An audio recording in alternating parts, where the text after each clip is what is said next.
Students, আমি আবার চলে এসেছি। অর্গানিক পড়াচ্ছিলাম, তো অর্গানিকের হ্যালো অ্যালকেন ও হ্যালো অ্যালিন চলছিল। তার মধ্যে নিউক্লিওফিলিক সাবস্টিটিউশন রিঅ্যাকশনটা আমি আগের দিন একটু বুঝিয়েছি। তো সেটার ত্রিমাত্রিক রসায়ন সম্পর্কে জানার জন্য আমাদের প্রথমে ত্রিমাত্রিক রসায়ন জিনিসটা কি সেই সম্পর্কে একটু জানতে হবে। তো আমি আজকে মেনলি ত্রিমাত্রিক রসায়ন মানে স্টিরিওকেমিস্ট্রি সম্পর্কে প্রথমে আমি কিছু প্রিলিমিনারি জিনিস আলোচনা করব, পরে আবার হ্যালো অ্যালিনের রিয়াকশনগুলো নিয়ে আবার ডিটেলস আলোচনা করব এই ত্রিমাত্রিক রসায়নের ভিত্তিতে।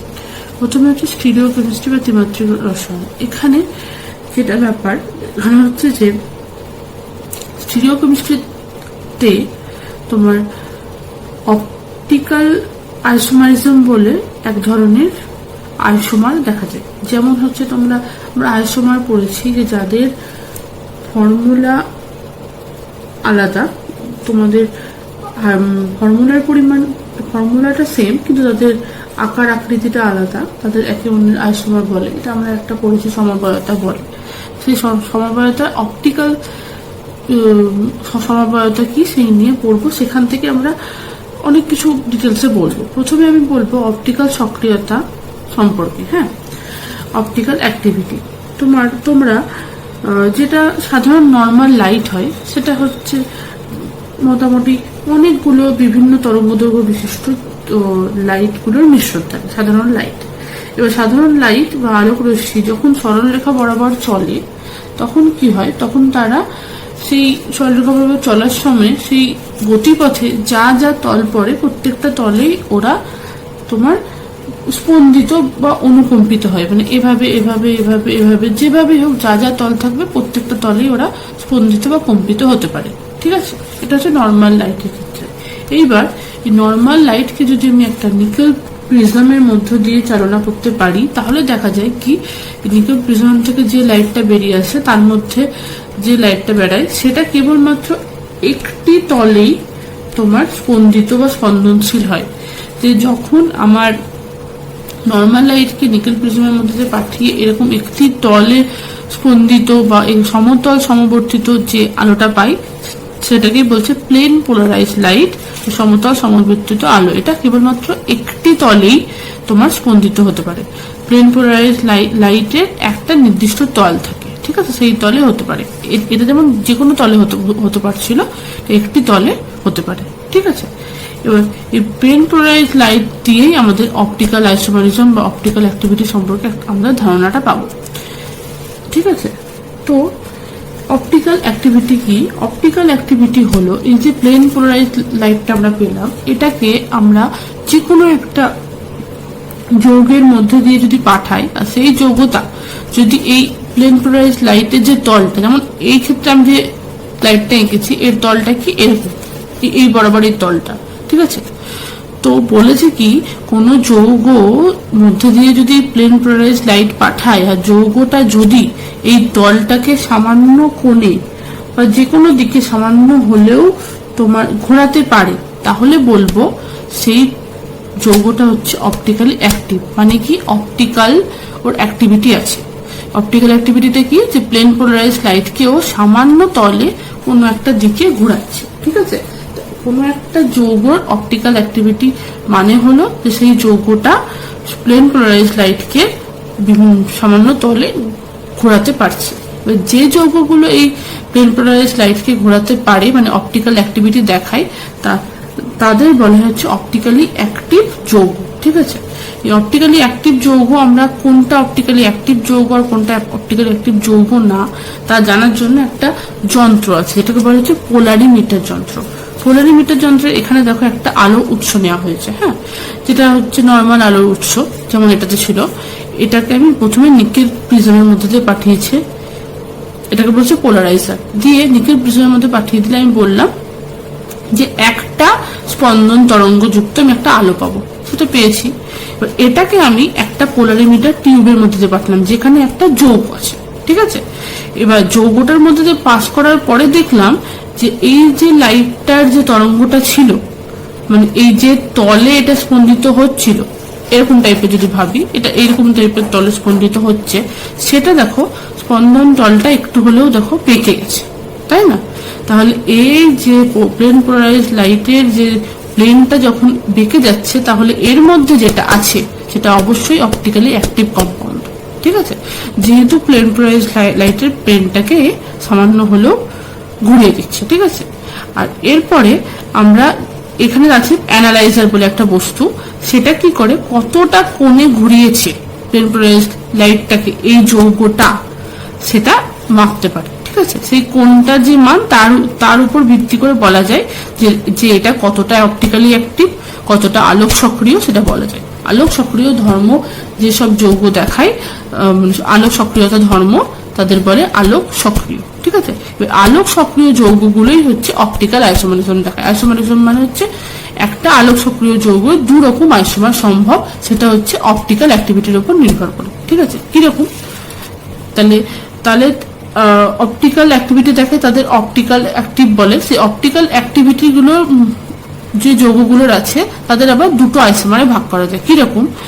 যদি তোমার যৌগটা প্লেন পোলারাইজ লাইটের প্লেনটাকে ডান দিকে ঘোরায়, যেমন এটা দেখো সামান্য ডান দিকে ঘুরেছে, যদি ডান দিকে ঘোরায় দ্যাট মিনস ক্লকওয়াইজ ডিরেকশনে ঘোরায়, তখন সেই আইসোমারটাকে আমরা বলবো ডেক্সটার রোটেটারি, যেটাকে আমরা স্মল লেটারে লিখি ডি বা প্লাস ডি। ঠিক আছে, আর যদি অ্যান্টি ক্লকওয়াইজ বা বাঁ দিকে ঘোরায় তাহলে বলবো লেভো রোটেটারি বা এল বা মাইনাস দিয়ে লিখি। তাহলে বোঝা গেল অপটিক্যাল অ্যাক্টিভ কম্পাউন্ড গুলো দু ধরনের আইসোমার দেখায়, একটা হচ্ছে ডেক্সটার রোটেটারি, একটা লেভো রোটেটারি। তাহলে যারা অপটিক্যাল অ্যাক্টিভিটি দেখায় তারা হচ্ছে অপটিক্যালি অ্যাক্টিভ কম্পাউন্ড। তাহলে প্রথমে অপটিক্যাল অ্যাক্টিভিটি সম্পর্কে একটা ধারণা দেওয়া গেল। এখানে কার্বনের একটা অর্গানিক কম্পাউন্ড নিয়েছি। হ্যাঁ, তো কার্বনের যোজ্যতা 4, তো সেটার sp3 কার্বন নিয়েছি। sp3 কার্বনের তোমার যোজ্যতা 4, sp3 কার্বনের তোমার জ্যামিতিক আকার হয় চতুষ্ফলক। চতুষ্ফলকের মাঝে থাকে সেন্ট্রাল অ্যাটম কার্বন, তার 4টে কর্নারে 4টে যোজ্যতা পূরণ হয় কার্বনের। ঠিক আছে, এবার এই 4টে যোজ্যতা 4টে কর্নারে 4টে যোজ্যতা যদি 4টে আলাদা আলাদা অ্যাটম দিয়ে পূর্ণ হয়, সেক্ষেত্রে এই কার্বনটাকে, যে যার সাথে 4টে আলাদা আলাদা অ্যাটম যুক্ত, সেই কার্বনটাকে বলা হচ্ছে অপ্রতিসম কার্বন বা অ্যাসিমেট্রিক কার্বন। যখন একটা অর্গানিক কম্পাউন্ডে বা কোনো যৌগে কার্বনের 4টে হাতই আলাদা আলাদা অ্যাটমের সাথে যুক্ত থাকে, সেই কার্বনটাকে বলা হচ্ছে অ্যাসিমেট্রিক কার্বন। আর এই সেন্টারটাকে বলা হচ্ছে স্টিরিও সেন্টার। ঠিক আছে, যে সেন্টারে চারদিকে 4টে আলাদা কম্পাউন্ড, সেটাকে বলে স্টিরিও সেন্টার। ঠিক আছে, এইবার এই অ্যাসিমেট্রিক কার্বন বা অপ্রতিসম কার্বনটা কি হয়? অপ্রতিসম কার্বনটার মধ্যে কোনো রকমের তোমার সিমেট্রি থাকে না। মানে সিমেট্রি মানে তোমার প্লেন অফ সিমেট্রি হয়। কি হয় যে মাঝ বরাবর যদি আমি একটা প্লেন কল্পনা করি, তাহলে উপর নিচে যদি সেম মিরার ইমেজ হয়, তাহলে সেটাকে বলে প্লেন অফ সিমেট্রি। দেখো এখানে যদি মাঝ বরাবর একটা রাখি, উপর নিচে সেম না, এদিকে ডি এদিকে ই দুটো সেম না, এইভাবে যদি রাখি এদিকেও সেম না, মানে প্লেন অফ সিমেট্রি বলে কিছু নেই।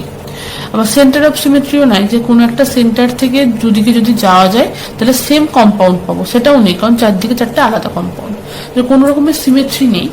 তাহলে অপ্রতিসম কার্বনের কোনো রকম সিমেট্রি থাকে না।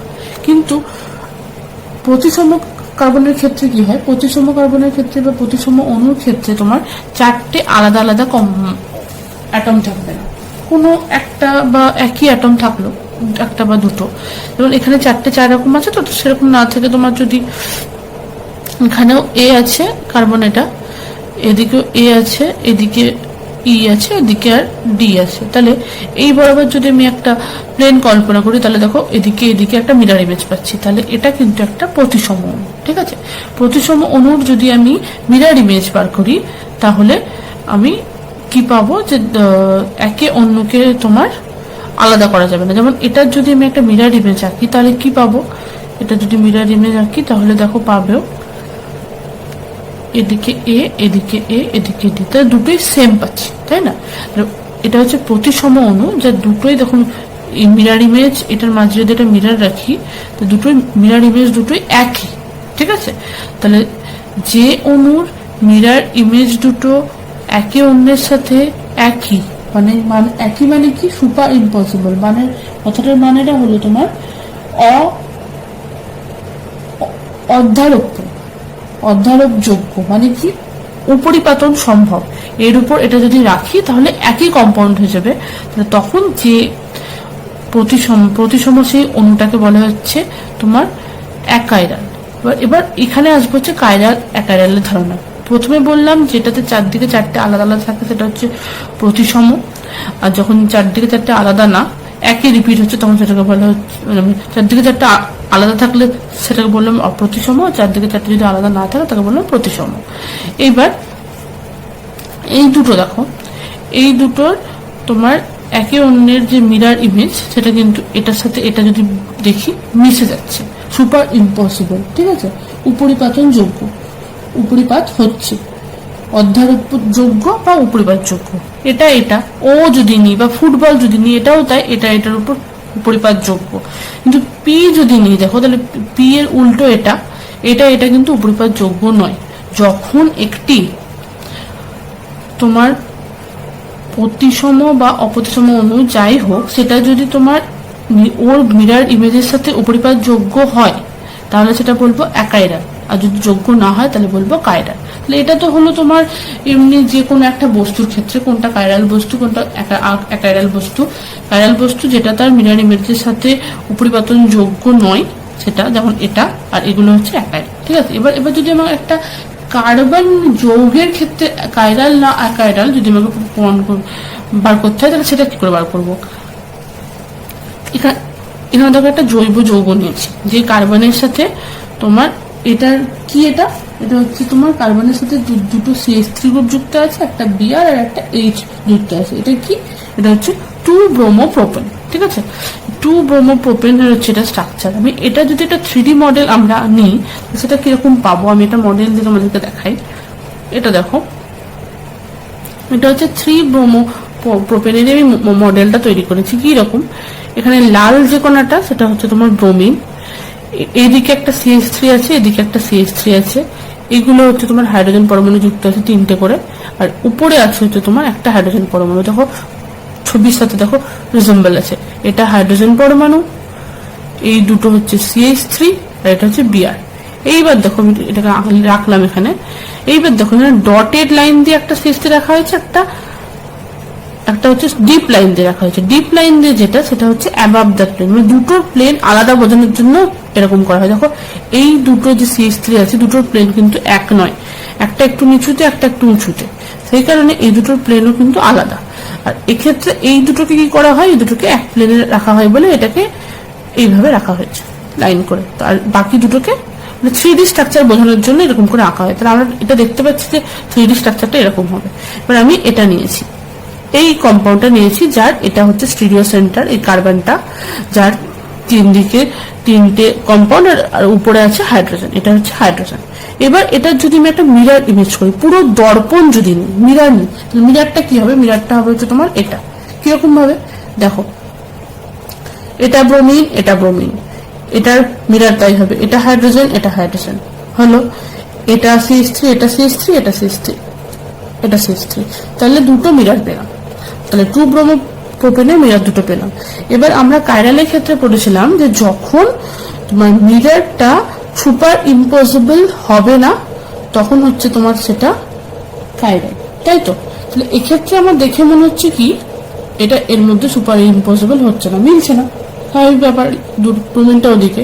কিন্তু এত সহজ ব্যাপার নয়, যেহেতু এটা তোমার একটা চারিদিক থেকে যেদিকে খুশি ঘুরতে পারে বন্ডগুলো, যেহেতু কার্বনের বন্ড, তো কার্বনের bond, carbon carbon single bond, আর সিঙ্গেল বন্ডগুলো সব প্রত্যেকটা দেখো কার্বন কার্বন সিঙ্গেল বন্ড, তো জন্য এগুলো কিন্তু যে কোনো দিকে ঘুরতে পারে।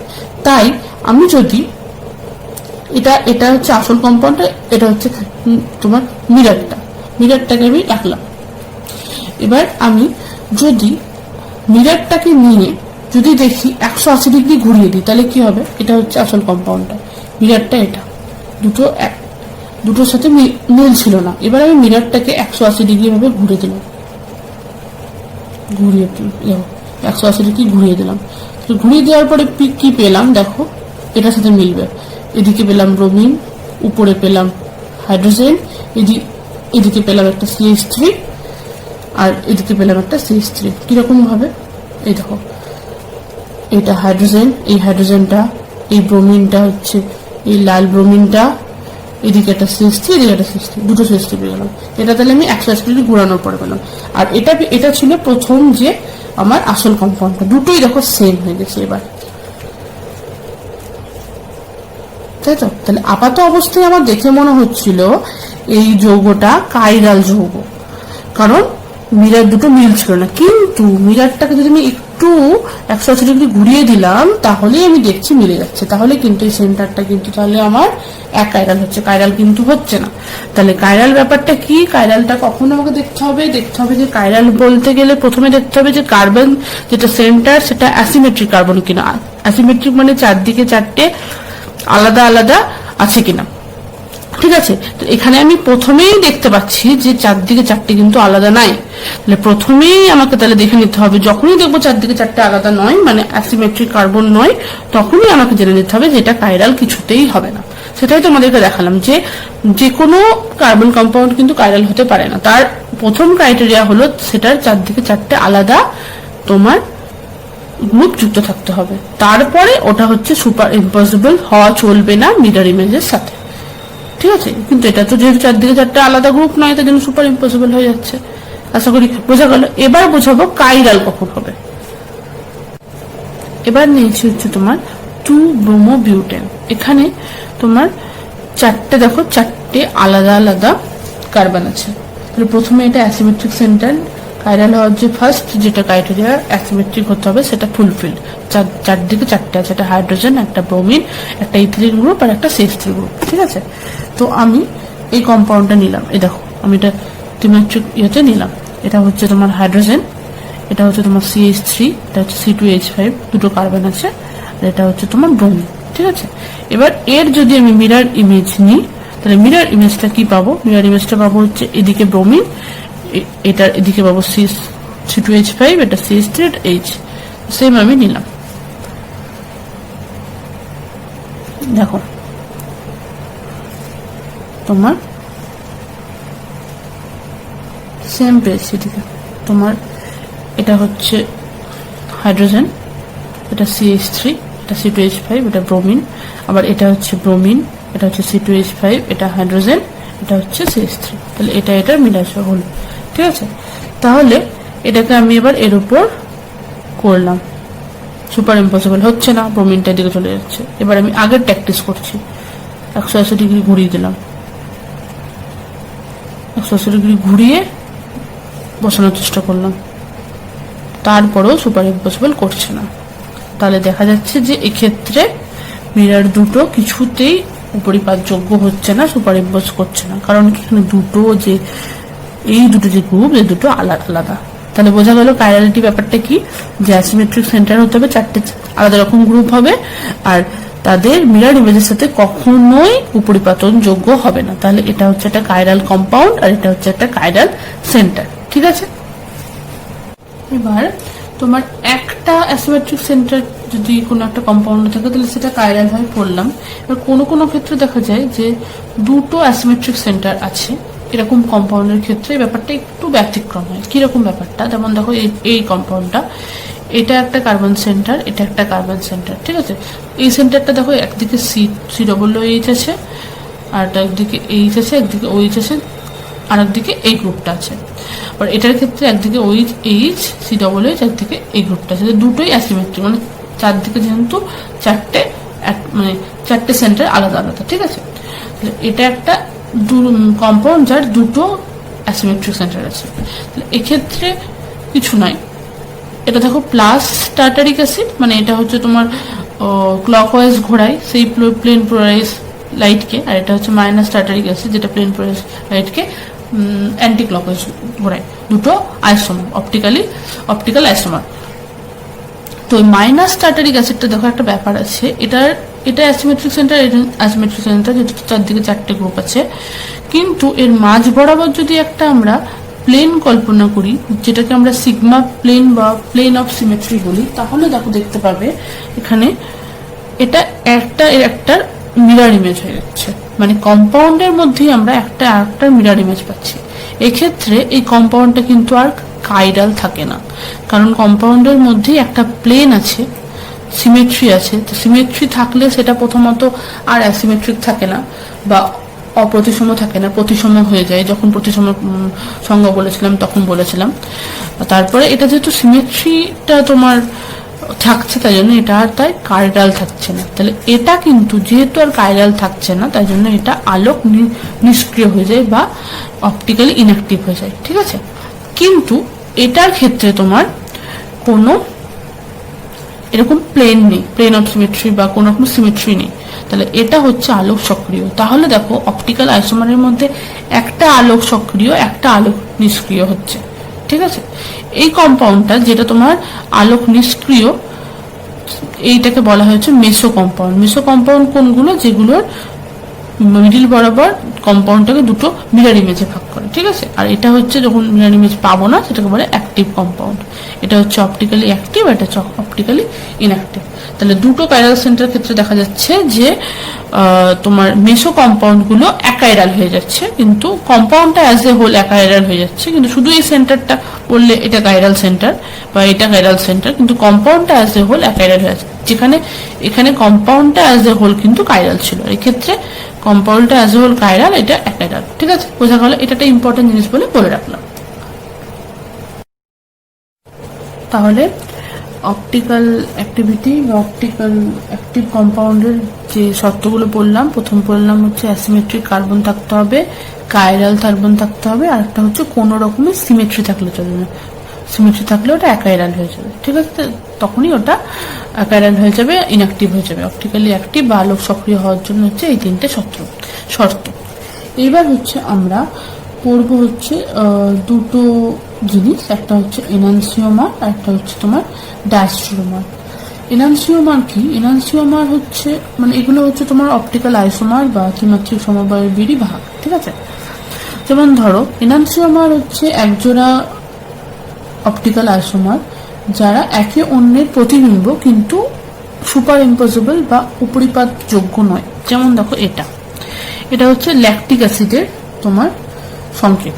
এটা হচ্ছে প্লাস ল্যাকটিক অ্যাসিড আর এটা হচ্ছে প্লাস ল্যাকটিক অ্যাসিড, আর এটা হচ্ছে minus lactic acid. Minus plus মানে বলেছি। এবার এটা এটার মিরর ইমেজ, ঠিক আছে। এটা যদি এখানে বসাই, যেহেতু চারটে আলাদা, তো কখনোই এটা মিলে যাবে না, সুপার ইম্পসিবল হবে না, উপরিপাতযোগ্য হবে না। তো এটা হচ্ছে তোমার এনানসিওমা। এনানসিওমার হচ্ছে এরা যারা একজোড়া, মানে এনানসিওমার্স হচ্ছে তারাই যে একজোড়া যারা অপটিক্যাল আইসোমার যারা একে অন্যের প্রতিবিম্ব কিন্তু সুপার ইম্পসিবল নয়। তাহলে এই দুটো হচ্ছে এনানসিওমারের তোমার একটা উদাহরণ হবে। এনানসিওমাররা সব দিক থেকেই একই রকম হয়, এদের স্ফুটনাঙ্ক, দ্রাব্যতা, প্রতিসারাঙ্ক সমস্ত কিছুই একরকম হয়। যা এই এনানসিওমারগুলোর মধ্যে একটা হয় হচ্ছে ডেক্সট্রা ল্যাবরেটরি বা প্লাস, আর একটা হয় ল্যাবরেটরি বা মাইনাস, ঠিক আছে। আর একটা এনানসিওমারের উদাহরণ আমি এখানে দিচ্ছি, দেখো এটা দুটো কার্বন যুক্ত, এটা বিআর এইচ আছে, এটা আছে, ঠিক আছে। তোমার এটাও কাইরাল সেন্টার, এটাও কাইরাল সেন্টার, চারটে করে আলাদা।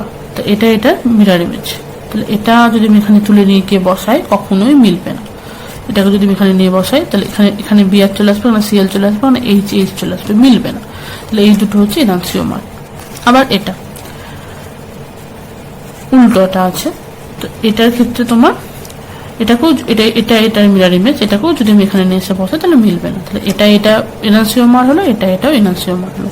এবার নেক্সট আসছে হচ্ছে আরেক ধরনের তোমার অপটিক্যাল আইসোমার হয় যারা হচ্ছে একে অন্যের প্রতিবিম্বও নয় কিন্তু অপটিক্যাল আইসোমার।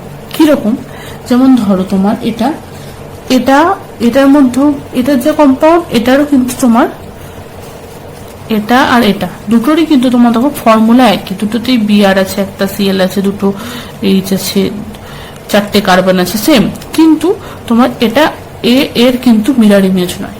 তাহলে এই দুটো যখন একজোড়া অপটিক্যাল আইসোমার যারা একে অন্যের মিরর ইমেজ সম্পর্কযুক্ত নয়, মানে প্রতিবিম্ব নয়, তাদের বলে ডায়স্টেরোমার। 1 আর 3 হলো একে অন্যের ডায়স্টেরোমার। সেম ভাবে তোমার 2 আর 3 যদি ধরি, এটাও দেখো এটা আর এরাও তাই, একে অন্যের মিরর ইমেজ নয় কিন্তু কম্পাউন্ড দুটো একই। এটা হচ্ছে ডায়স্টেরোমার। সেম ভাবে তোমার এটাও হচ্ছে ডায়াস্টেরিওমার। আবার এটা 1 আর 4ও হবে হচ্ছে তোমার ডায়াস্টেরিওমার। ঠিক আছে, তাহলে যেগুলো একে অন্যের মিরর ইমেজ নয় সেগুলো সবই হবে হচ্ছে তোমার ডায়াস্টেরিওমার। ঠিক আছে, তাহলে বোঝা গেল 1 আর 4ও হবে ডায়াস্টেরিওমার। তাহলে ডায়াস্টেরিওমার কি পেলাম সবকটা আমি এখানে লিখেছি। 1 আর 3 পেলাম, 2 আর 3 পেলাম, 1 আর 4 পেলাম, আর 2 আর 4 পেলাম, মানে যেগুলো একে অন্যের প্রতিবিম্ব নয়। তাহলে ডায়াস্টেরিওমার গুলো হচ্ছে একে অন্যের প্রতিবিম্ব নয় এমন অপটিক্যাল আইসোমার, আর এনানসিওমাররা হচ্ছে একে অন্যের প্রতিবিম্ব কিন্তু সুপার ইম্পসিবল নয়, এরকম অপটিক্যাল আইসোমার গুলোকে বলা হচ্ছে এনানসিওমার। তাহলে ডায়াস্টেরিওমার এনানসিওমার খুব ইম্পর্টেন্ট। সো দুটোই হচ্ছে তোমার অপটিক্যাল আইসোমার, কিন্তু দুটো দুরকম। একটা হচ্ছে একে অন্যের প্রতিবিম্ব সুপার ইম্পসিবল নয়, আর একটা হচ্ছে একে অন্যের প্রতিবিম্বই নয়। এখানে আমি উদাহরণ দিয়ে বুঝিয়ে দিলাম ছবি এঁকে। ঠিক আছে, আজকের ক্লাসটা আমি এখানে শেষ করছি। এনানসিওমার ডায়াস্টেরিওমার অবধি বলে শেষ করলাম। নেক্সট স্টিরিওকেমিস্ট্রির সেকেন্ড পার্টটা আমি আরো কিছুটা বলবো, তারপরে আবার হ্যালো অ্যালকেন হ্যালো অ্যালিনের তোমার রিঅ্যাকশনে যাব। তো সেটা বলার জন্য এইগুলো জানা দরকার বলে এটা বলছি। স্টিরিওকেমিস্ট্রিটা 2টো ক্লাসে কমপ্লিট হয়ে যাবে। তোমরা সবাই সাবধানে থাকো, ভালো করে পড়াশোনা করো।